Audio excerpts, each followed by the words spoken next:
our Fast 15.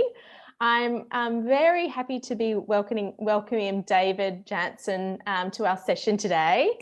Hi, David. Hello. And David, oh, we're very happy to have you, and I'll tell you why in a second. So David is a renowned architect. He's been doing architect for over 8 years officially, but having a family renovation business, and it's in the bones, I think. So you've probably been unofficially doing it for probably close to another 8 or 10 years. And that's the beauty of being in a family owned business, isn't it? So David is the founder of Renovator Concepts. And now what that is trying to increase property value by doing renovations. So this morning I've been lucky enough to do a session with David, and David has basically turned my plans upside down in a good way, and made me think about things a little bit differently, and see where we could put staircases and things like that, and also to make the flow of the property better. And so I just, as I said to David, I kept on saying to him all through the session, I'm like, oh my God, this is just the best. I'm loving this. This is amazing. And so not only can he do it from your home point of view, but obviously it's Renovator Concepts. So he does do it for people who are flipping apartments, flipping houses, wanting to do a few different changes to the house, or doing something on a larger scale. So the opportunities are endless. So without further ado, welcome, David, and thank you for this morning. So I just thought maybe we could speak a little bit about you and what you've done this morning and how you run these sessions, and yeah, all of the above. Absolutely. Well, thank you again very much for having me. And thank you for the session this morning, because as I was saying this morning, it's always the highlight of my day. I just really, really love the sessions, and I think that they're a lot of fun for me. They're a lot of fun for our clients getting involved in them. But yeah, so like the idea, we really built Renovator Concepts on the idea that we know that there are so many renovators out there that are renovating properties without there being often a really good source for them to go to get design advice that's cost effective.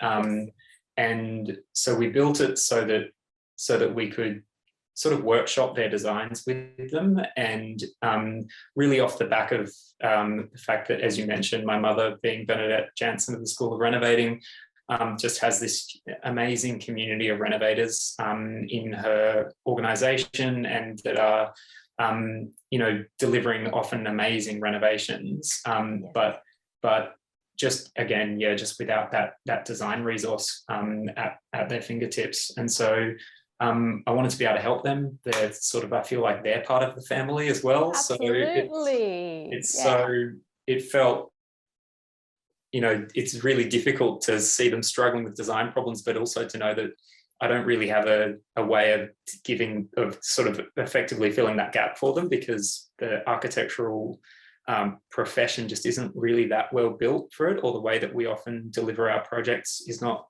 very well built for really small projects and really constrained sort of briefs. No, and before meeting you, my idea of an architect was someone that I had to pay 20 grand plus for them to basically go away and do a plan, which actually didn't include me. Yeah, exactly. And I guess the challenge is that I know that model really well, and there are just so many good reasons why it's so expensive and why it's so difficult, because we have this really cumbersome process, and the process there's a lot of rigor in the process, and there's a lot of kind of time and energy that goes into making it really precise.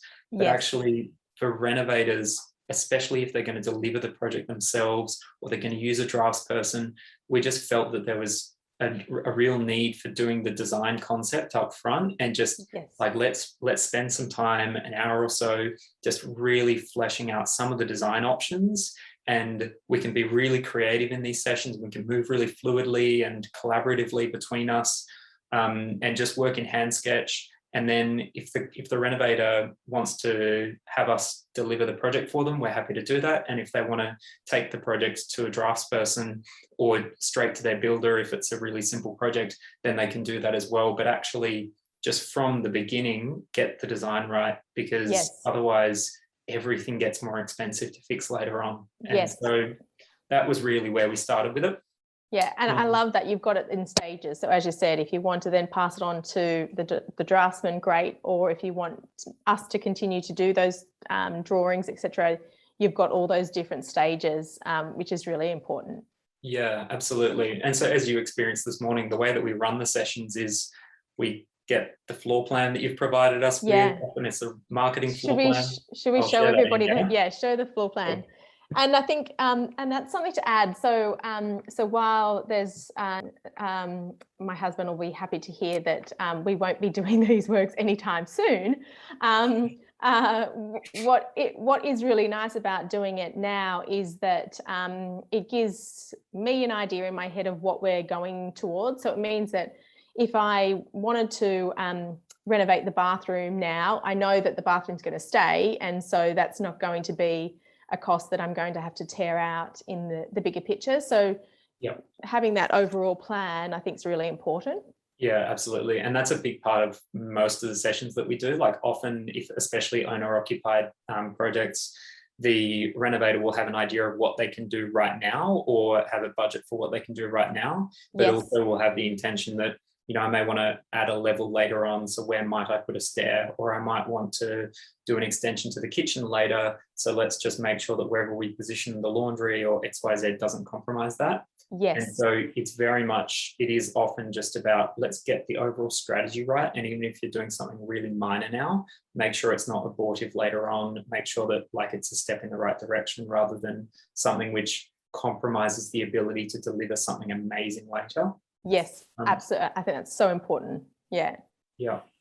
But yeah, so I mean, the way that we always run these sessions really is to start out by just doing a quick analysis of the brief. I mean, I should say before we start the workshop's always held over Zoom, and this kind of 1 hour really fluid, messy session between us, throwing lots of fun. Sketching but before that, I'll spend some time on the days prior really understanding the brief properly and sketching out some ideas of my own, and also just understanding for myself what feels like it's working and what feels like it's not working in the existing house. Because sometimes, even if it's not a part of the brief, that can contribute to the design in a meaningful way. And it can, you know, if we're finding, if we're trying to solve particular design problems as we're moving through the floor plan, sometimes just knowing, oh yeah, I remember that wasn't working that well, gives us an opportunity to do something else a bit later down the line. And you did that exactly with my floor plan, and I just think that like you found that dead space, which I kind of knew that was a dead space, but I didn't tell you anything about it, and you picked it. And I think that's just showing the vision that you have, that you can see things that in these plans and know what spaces work and what spaces don't. Yeah, and look, I think a part of that is just a sort of muscle memory for, we've just done so many of these sessions, you always have a feel for what spaces, when you look at them, have a good sort of flow between them and good relationships of the proportions of the spaces and what doesn't. But yeah, it's always, you always just have to sketch through it to get there, to be honest with you. It's always a process of, like, the drawing is a big part of the design process, and that's really why we do them by hand, because I think that you can't have that same flexibility in the design process when you're doing it all in CAD. It's really needs that messiness and that fluidity in order to be able to test out a whole heap of different options. But I guess to talk to your brief really quickly, there are sort of a few key parts to it. One was, if I go back to the existing floor plan,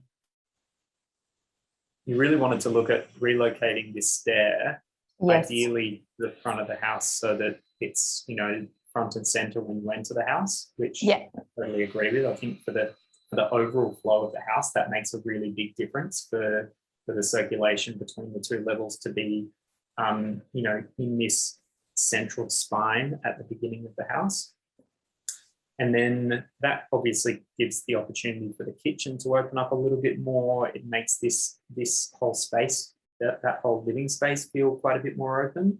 Yes. And then you also wanted to make a connection into here and turn this into a TV room, and then in doing so position a new master suite potentially up here, and then connect the corridor in with a stair here.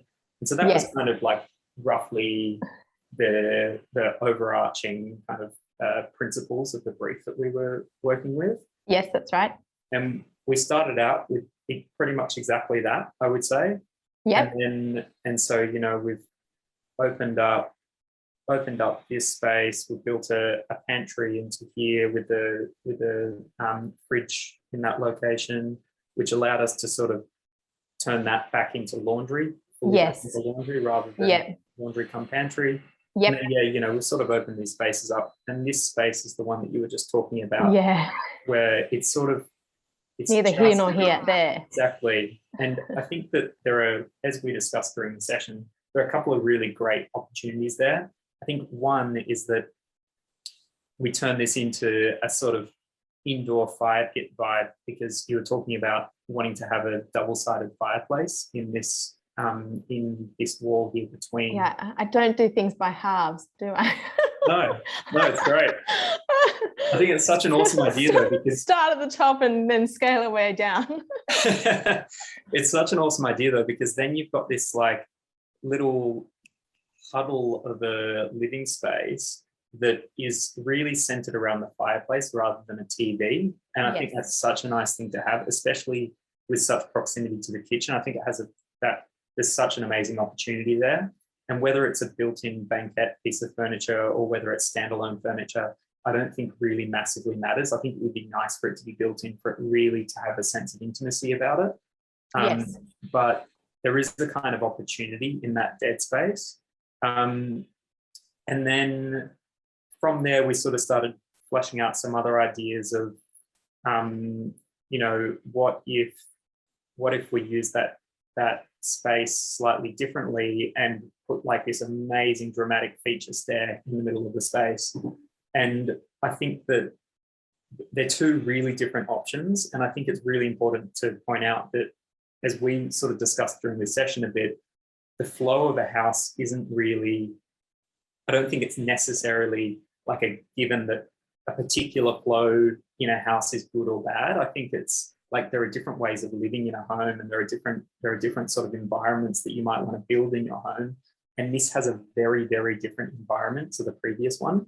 Yes. This has one where there's like a real activity and atmosphere in the center of the home, driven by this stair that's kind of, you know, paired with the kitchen, and the center of the home is really super active, highly active.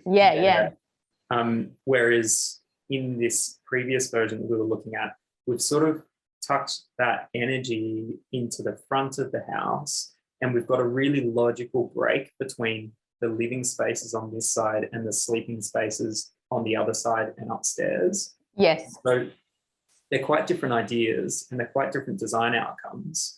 But one of the other things that this sort of affords us, and this is why I think sketching through in a really kind of like fast-paced fashion is a really good thing to do, is that this then also has a very different feeling for upstairs. And so there are benefits to what that does in terms of, we have a really small corridor space.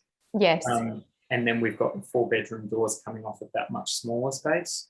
Whereas we were sort of talking through the fact that we have actually quite a long corridor in order to make the stair in that position work. Yes.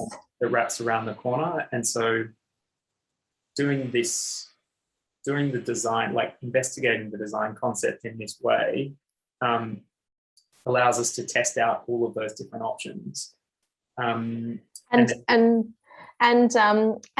like you obviously have this vision, and some people don't. Like some people can't look at a floor plan and say, oh, well, if you do this or if you do that. And so I also think which is really good is we spoke about in the session that some people engage you prior to purchasing a property, like they actually can have these sessions with you while they're going through that process and say, can you, David, let's like sit down and look at this floor plan and let's see if I can make a few tweaks here and actually create value.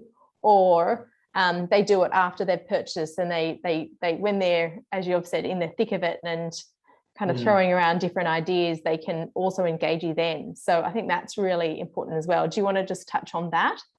Yeah, well, I think like it probably depends. It's different for every project, and for some projects, I think the client has a really clear vision of what they want to achieve, and they're fairly confident that they can achieve it, but just need some help really getting everything lined up and getting all the different spaces working really well together.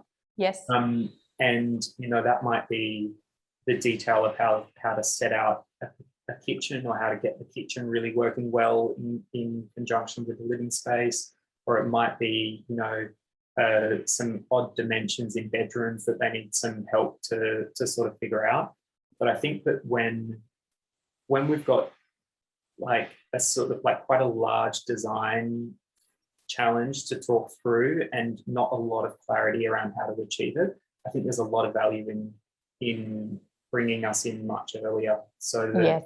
and like if possible before purchasing, I think Yes. it's a really good thing. I mean, I agree. we've done it for a few clients. We do it for Bernadette all the Yes. time whenever she's looking for projects, and that's sort of where the initial idea for the concept session came from, because we were always doing these kind of like informal sessions with her whenever she was looking at properties, and still do. Yes.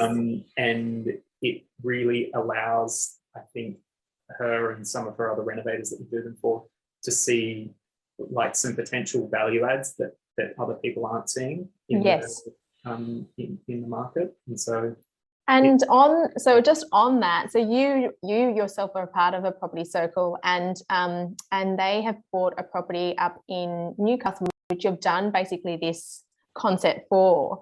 And so you took the floor plan and worked out what renovations could be done for this project. Is that right? I think we might even have a photo of it that we might be able to put on soon, so you can talk us through that one. And oh, here we go. There we go. Oh, there's the floor plan. Fantastic. Oh, that's okay. That's actually a different project, but also in Newcastle. And there we go. One that, and another one that, yes, we did with two of your circle members. Circle members, thank you. Yeah. And I think that is on the market at the moment. This one's just sold. Yes, it's just sold. Yeah, they did an amazing job. Kate and Suzette. Yeah, they did really well. Oh, awesome. Yeah. So it wasn't the project that I was thinking of, but I mean, regardless, I did this session with Kate and Suzette, and we just had like such an amazingly collaborative session. It was really, really, really fun. And they were just like constantly like, they're such high energy. Yes. And so that was a really, really awesome one.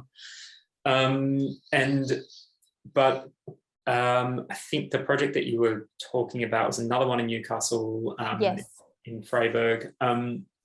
It is it's a 3-bedroom house. We're looking to do a really effectively straightforward renovation on it, of just opening up the rear living spaces of the house, making some improvements to the flow of the house generally, and put an ensuite in. Yes. We had, I think, about a dozen people on the workshop for that one.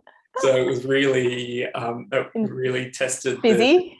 Yes, it was quite busy, but it was good because it's a big cohort of really experienced renovators, or some very experienced and some pretty fresh to the game, but mostly a lot of people with a lot of experience, and everybody had something else to contribute to the conversation. And so when we were talking through ideas of how to optimize the sort of design of the front yard and that flow from the street through to the front door, and how to optimize the living spaces out the back and the laundry and the second bathroom that we were putting in. It was still a very collaborative session, even though I went into it with it, and I always do go in with a pretty clear idea of what I think would be the best version of the floor plan. Yes. We workshopped it, and we definitely came out the other end with something quite different to what I thought. Yeah, that's great. That's really good. And so tips and tricks for people when they're looking at floor plans, like what do you think that they should be looking for? I think, so it again really depends on the particular project or the particular type of property that they're looking for. But I think that doing a sort of, as we do with these plans when we're doing an initial assessment of what's working and what's not working, I really think just going through each room and identifying what's working, what's not working, and creating a kind of holistic picture in their mind of what are the sort of key things that we'd need to do to get this plan to the point that it's it's something that you want to be putting back on the market if it is a flip, or it's something that you want to be keeping. Because I think that we often find that the first time that a lot of the renovators that we're working with are doing that is when they're filling in our brief. Yes. To provide us with. And that's often evidenced by, we get sometimes really incomplete briefs, and which isn't a problem for us at all, but it does tell us that they haven't necessarily thoroughly gone through that thought process of what do we want to achieve, and how does the existing structure either do that or not do that. And I think literally just by asking those questions to yourself, you'll start to get a much more complete picture of what's the scope of the renovation and what might my budget look like. Yes, wonderful. Okay, wonderful. Now, we have a few questions from some of our audience, and please, if you have any more questions for David, please put them in the chat, and we will hopefully be able to answer them. So one of them is, what program are you using, David? So this one is called Concepts app, and it's just an iPad app for essentially for hand sketching. David, it was pretty amazing, this session this morning. Like I know I've said it before, but it was not only was obviously just the drawing and everything, but also David's knowledge of, and I said, oh, so how much space do I need for a staircase? How much space do I need for a bedroom? How much space do you need for an ensuite? And David knew exactly how much space, and I was able to draw the boxes with that space and pop them on. So I think, again, there comes those expertise that just are second nature to you, but I would have no idea. I'd be guessing and trying to pace it out. What kind of spaces work and what don't. Yeah, and like I think that as I've said many times, but that really is why I like this model of us working collaboratively, because you know what spaces you want to achieve, and I know what sort of works as minimum dimensions and optimal dimensions, and like together we really can actually bring together a floor plan that is exactly on brief for you. Yes. Whereas the traditional model of engage us, we go away, we come back with some options, it's just such a slow feedback loop of not being able to articulate exactly what's not right about that plan. But if you're there in the meeting with us, like you're there at the drawing table with us, it's just so much. I just think it's a much better way. Like when the problems can be dealt with, or when the design challenges can be dealt with in that format, I think it's really worthwhile doing it that way. And it's quicker and it's fun. I really enjoy it, and I'm sure other people do. That you're living it together and you're getting excited about it together, like of what could be. So I think that's really important in the whole process and the whole journey to keep the fun. I agree. Do we have any more questions for David? Just let me check this. It doesn't at the moment, but we might just put on our contact details, because if you'd like to get in touch with David, I highly recommend it, and do one of his sessions. If you go onto the Renovators Concepts, you can see all of his some of his past projects and drawings and pricing and all of the above. So I highly recommend, if you're thinking about doing a renovation or doing even some things with your own house, definitely go on and speak to David, because from first-hand experience, it's been a wonderful experience for me, and has really provided me with a couple of different options, of which I never would have thought about. So I think that's really important as well, just to open my eyes to different ways that I can do things. Awesome. I really appreciate you saying that, Amelia. That's awesome. It's been really fun. So I had fun too. So yeah, thank you so much, David, for joining us, and also thank you for this morning's session, and thank you all for coming along. And yes, any questions for David, please send them along, and hope you all have a wonderful afternoon. Awesome. Thank you, everyone. Thank you for having me. Thank you. Bye.